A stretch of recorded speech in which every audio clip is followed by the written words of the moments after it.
لا حضرتك، فطبعا مسموح لنا ان احنا ننتقد حضرتك لو في حاجه احنا شايفينها ان احنا ننتقد حضرتك. انت زي ما انت عاوز.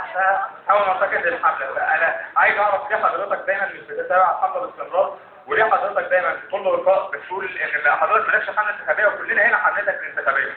ليه حضرتك كل لقاء بتقول ان مفيش حمله انتخابيه؟ لا، انا ما قلتش ان مفيش حمله انتخابيه.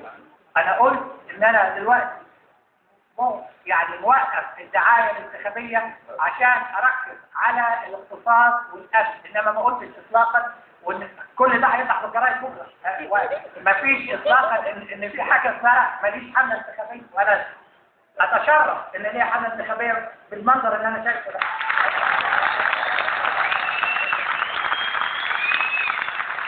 انما عاوز احط ضغط وانتوا تحطوا ضغط معايا على الاخوان اللي بيحكموا البلد، المجلس العسكري والحكومه، وبينهم الاثنين محدش حقيقه بيحكم البلد، انما عاوز احط ضغط عليهم ان اخلق لي الظروف اللي استطيع ان احنا نشتغل ونعمل انتخابات. اتكلم في انتخابات ازاي والناس مفيش امن، اتكلم عن انتخابات ازاي والناس والاقتصاد واقف يعني.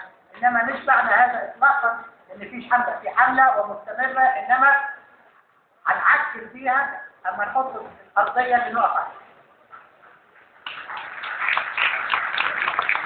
بعد الاحداث الاخيره اللي بتديره حضرتك شايف احنا كقوه ثوريه احنا ممكن نعمل ايه عشان نستكمل مسار الثوره؟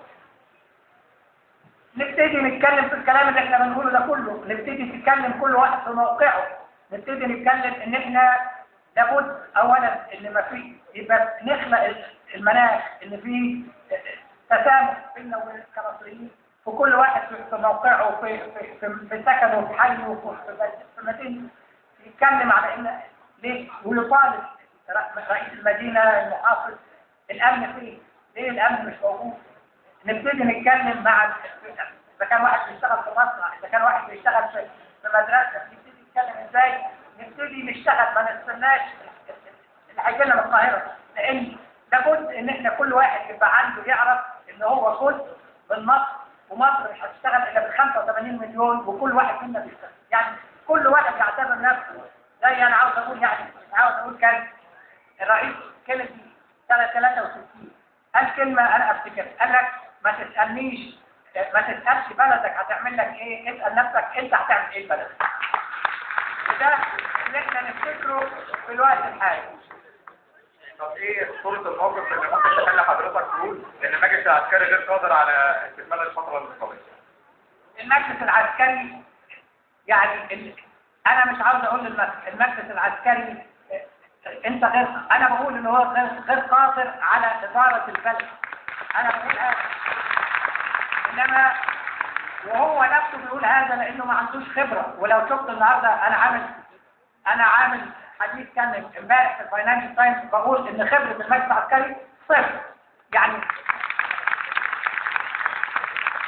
انما اللي انا بطلبه منه ان يتولى حماية البلاد، يعيد مرة أخرى لدوره كجيش حامل الوطن، ويعمل حكومة قادرة على الحكم بصلاحيات.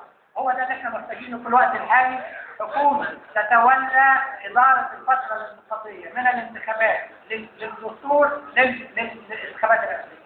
شكرا.